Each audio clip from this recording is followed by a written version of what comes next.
Welcome, everybody, to the league.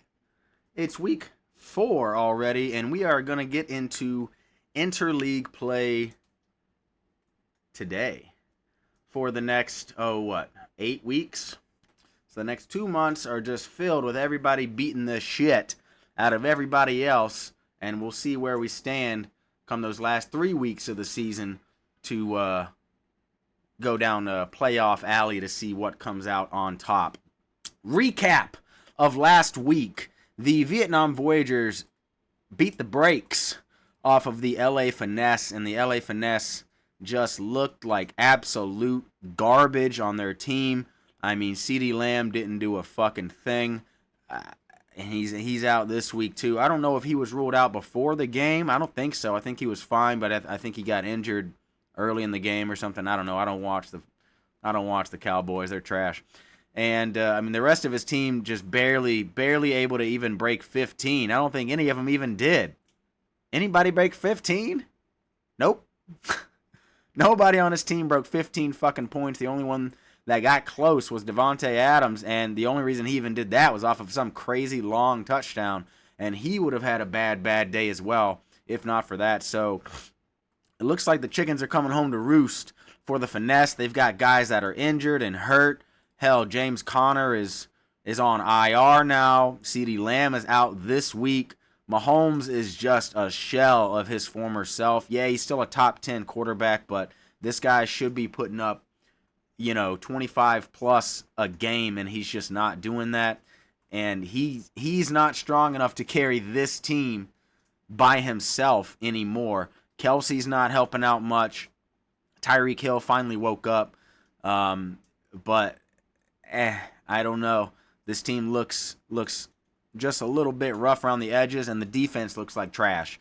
The Voyagers, on the other hand, didn't score that many points, only put up 117. They've got a quarterback. It's not even a controversy. They just don't know what to fucking do. Every time they put anybody in, the other guy goes off. Voyagers have a quarterback problem, but thankfully the rest of the team is able to pick up the pieces where it matters, and they took home that dub to take over second place in the West. The Tanks got destroyed by the Cavs, 144-69. Nice. Is that twice now that the Tanks have scored 69? The Tanks are gonna go. I don't know if they'll win a game this year. Maybe against the Cartel, but the Cartel have life. More on that in a little bit. But yeah, the Tanks are pretty bad.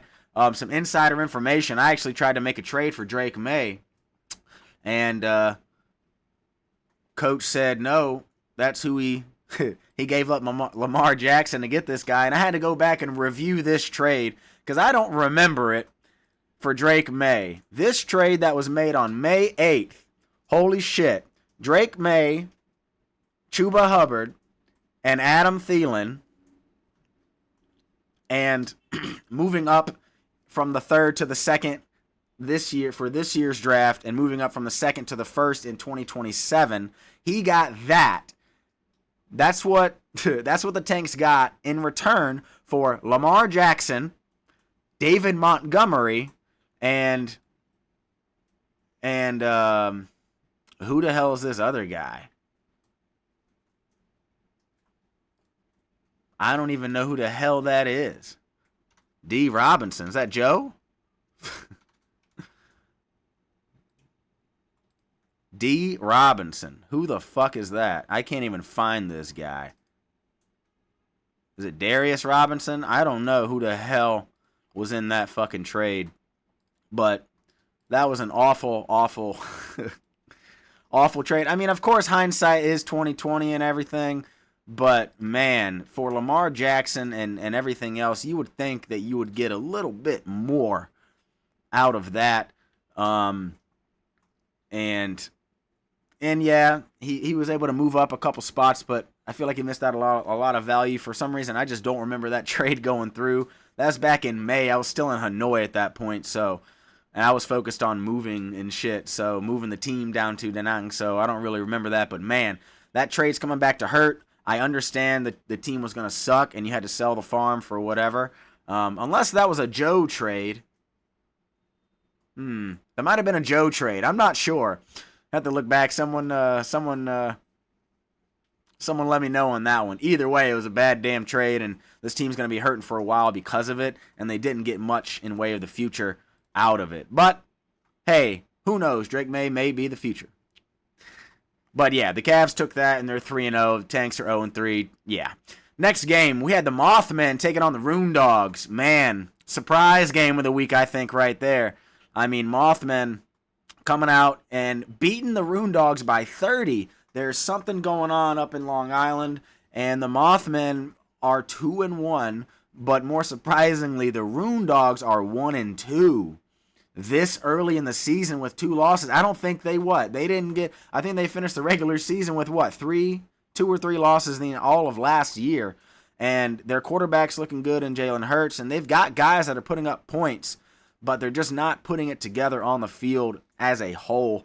And the Mothmen took advantage of that and took down the win. JSN looking solid out there in Seattle. That is a true blue wide receiver 1 plug-and-play guy, at least right now. And, I mean, Jahmyr Gibbs is fucking just dirty, and just doing it for him. And not only that, the defense is putting out points. Nobody scored less than 8.5 for these Mothmen. So the Mothmen are hungry now. They're 2-1. It's been a while since we've seen them in the playoffs, but we may be seeing them yet again, and this may be the first time in a long time that the Rune Dogs may miss out. We will see. Next game, you had the dumpster fire against the Cartel. Cartel got the shit slapped, but only by about 40, which is pretty good for them. And the Cartel did put up 84 points, which, again, I think the Tanks, their only chance to win a game this year is going to be against the Cartel, or if another team just shits the complete bed, and they have to have a very good game as well. Dumpster Fire are 3-0 on the season, but they are looking like the weakest of the undefeateds right now. We'll see a little bit about that a little bit later. Next game, we had the Quailmen and the Trolls. Trolls are still undefeated, putting up a shitload of points. Have scored the most points in the league by a fairly hefty margin. Actually, no, that's not true. I'm sorry. The Cavaliers have scored the most points by 6. Sorry, I apologize. The Trolls have scored more than the Dumpster Fire by about 30 points. But the Trolls outscored the Quailmen by 40 in this one, and they're getting so much value out of their running backs right now and their flex guys. They are very, very hard to stop. And if this team is healthy, they can do it. They can go all the way. They went to the championship 2 years ago, missed it last year because of injuries, and now they feel like they're right back where they were a couple of years ago, happy, healthy, ready to go, and they're going to have a tough game this week. The last game of last week, the Heaters and the Tiger Sharks. Oh, man, oh, man, oh, man. And yet again, the Heaters have lost by 1 score. They lost by less than a point this time. 120.62 to 119.68. They lost by 9, 8 points. Something retarded. I mean, that's just heartbreaking. But when you look at this team and you look at the bench every week, there's always somebody that goes off, and there's always somebody that he could have played. Had he started Caleb Williams, he would have won. Had he started Skatibo over anybody, he would have won. Had he started, anybody would have been better than half the guys. Now I get it. It's a crapshoot. It's hard to know who's gonna do what, but the Heaters are 0-3. They could very easily be 3-0 right now. And they say they're not done yet. But, man, coming back from 0-3, I don't know if anyone's ever made the playoffs after 0-3.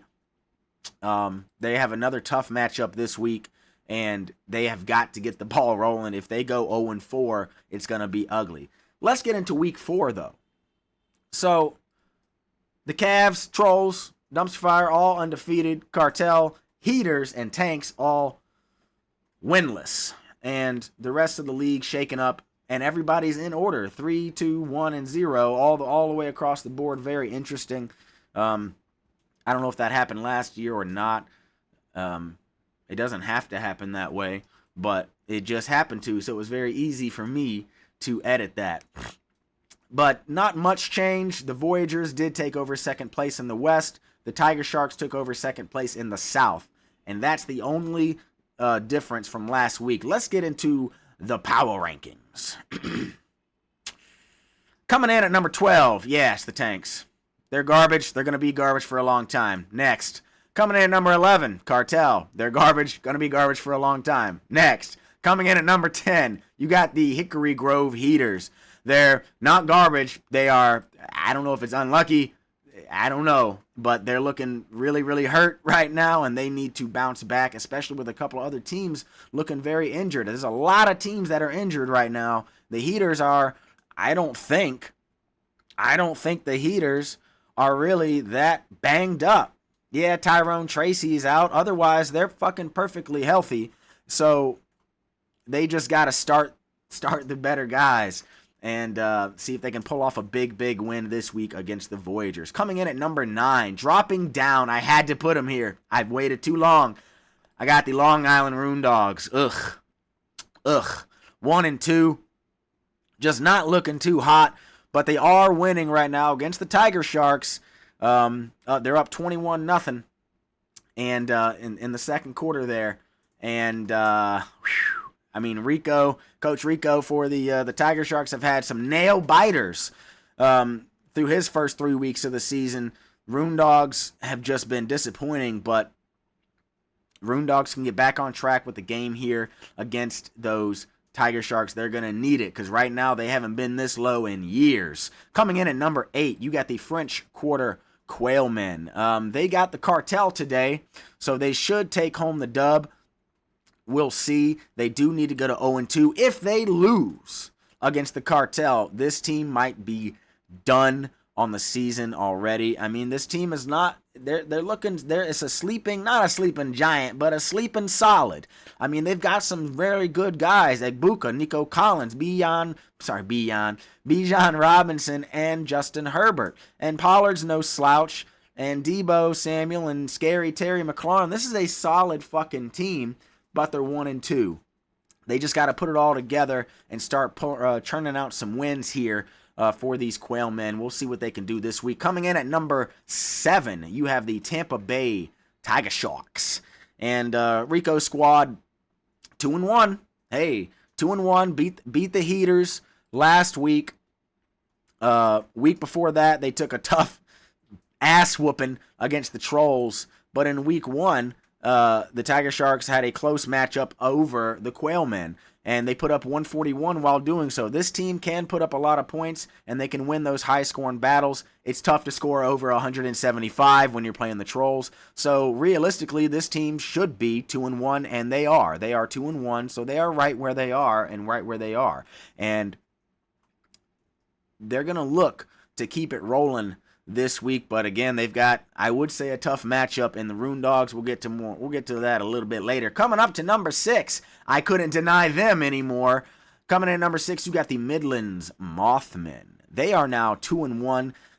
Again, they've got the Tanks this week. Should be easy. They're already winning 11-9 in the first quarter there. We'll talk about this game in just a little bit, but yeah, Mothmen 2-1. Should be 3-1 after this week and maybe moving on up these power rankings. Coming in at number 5, dropping down 1 or 2 spots, you got the LA Finesse. And they've got a tough matchup this week against the Dumpster Fire. They really wanted that win last week against the Voyagers to be 2-1 against 3-0. Didn't happen. So now they've only got 1 win on the season. They don't need this win, but they're going to need this win, and they just need to show signs of life. They laid a fucking egg last week, and the Dumpster Fire know how to beat down on opponents regardless of who they are. So they better come ready this week. Coming in at number 4, you got the Vietnam Voyagers. Close win last week against the Finesse. They've got the Hickory Grove Heaters this week. Game has not kicked off yet. Again, it is at 9:30 a.m. Eastern Standard Time. But the game is in Vietnam, so for all our Vietnam fans, it is at 8:30 p.m. Indochina time, which is in an hour and a half. We do have the game is not delayed. There is a typhoon rolling through just a little bit north of here right now. It's been raining for the last 3 fucking days. And I'm surprised there's no wind or anything going on right now. My balcony's completely fucking destroyed, but it's okay. Just listening to the rain and the crazy wind and shit, it's been kind of nice. So we'll see if they can take them down here at home. Coming in at number 3, dropping down a spot, I've got the Columbia Dumpster Fire. Might be a little controversial, but they've scored the fewest amount of points out of the undefeated teams, and not particularly close. They're 30 points down on the Cavs and the Trolls, and they've looked very good. I mean, they're undefeated, but they haven't looked like they've just fucking dominated, guys. So we're waiting to see that, and this is the week. This is that prove it week against the Finesse. Can they beat down on the Finesse and just keep it rolling? Coming in at number 2, you've got the Charleston Trolls. This team's looking mighty, mighty fine. Like I was saying earlier, when this team is healthy, they are fucking dangerous. They put up 153 points last week, 175 in week 2, and only 105 in week 1. But the defense showed out in week 1 against the Heaters with that field goal victory in the last few seconds there. And this team is looking very, very good. When their defense needs them, they're there. When their offense needs them, they're there. This team is firing on all cylinders. And right now, the Trolls have got another very good team this week. They've got the number 1 ranked Cameron Cavaliers, also 3-0. And they're taking on the Trolls. 3-0 versus 3-0 this week. Holy fuck. How is that not game of the week? I don't know. But sure. We'll get into it, but the Cavs have scored the most. They look very, very good, but they are losing right now 28-10 in that second quarter at the Trolls. So something's got to give. I don't think there's going to be a tie. It'd be very, very fucking hard to get a tie in this league with how we set the points up. But let's get into the matchups. Matchup number 1. Not game of the week. Usually this is where I put my poopy matches, but hey, that's what Predictor Matt said, or Aaron Rodgers, whoever the hell it was. That's who they got. First game. But 3-0 Cavs, 3-0 Trolls. This should be a very, very good matchup. Just like I said, the Trolls are up 28-10 in the second quarter, and Kyler Murray's already had a pretty decent day. Kenny Skywalker had almost 12. And Trey Benson had almost 10 for the Cavs. So that's where it sits right now. This should be a close matchup, but it's got the Trolls with a 9-point spread right now. And I don't know. The Trolls are looking good. I think to beat the Trolls, you got to hold them to under 120. And that's tough to do. So we'll see what happens here. The Cavs are no slouch. Again, they've scored the most in the league. We'll see if they can keep that up and see if Lamar Jackson, David Montgomery, and DK Metcalf can keep that rolling for them. But this should be game of the week, in my opinion. But hey, we'll keep it on rolling. Matchup number 2. You got the 2-1 Midlands Mothmen at the defeated, winless Tiananmen Square Tanks. Not the Tiananmen Square Tanks. Whatever, but the Square Tanks. Again, this match is close, 11-9, and a close one, but the Mothmen should win this by about 3 touchdowns. Should be easy peasy over and up in China for these Mothmen. Matchup number 3, you've got the 1-2 Quailmen at the winless Miami Cartel. This is a big matchup for both of these teams. Quailmen need a win. You got an easy cupcake game. Cartel need a win, and the Quailmen have been known to drop some head scratchers in their day. This matchup has not started just yet. All 3 of these games will be kicking off at that 9:30 a.m., 8:30 p.m. Indochina time, because all of these guys have either Steelers or Vikings players today. So that's when that starts. The Cartel look a little bit banged up. Jaylen Warren's a little bit questionable, but he is expected to play in this game for the Cartel. They're going to need him bad if they are going to have a chance at winning. Otherwise, they've got Poopy Poop on their bench at running back, and it's going to be tough. But the Quailmen should win this by a couple of touchdowns. We'll see. We'll check in at halftime. Matchup number 4. You have the 1-2 Long Island Roondogs at the 2-1 Tampa Bay Tiger Sharks. The Moondogs are up 21-0 early in this game, but it does look like the Sharks are on the move, and they should be able to make a comeback. The spread right now is about 7 or 8 points, so 1 touchdown. Baker Mayfield is questionable for the Tiger Sharks, but he is expected to play. They're going to need him to go off today because Matt Stafford he's a good backup, I guess, but he's not that guy to be leading your team. And Anthony Richardson is ass. Thank you. We'll see what's going on there. The Moondogs decided to not start Sam Darnold. He put up 15, but they've got Jalen Hurts. He's been fantastic all season. He's a number 6 quarterback. Yeah, he had kind of a dud in week 2, but he's doing very, very well. And we'll see if he can keep it up this week.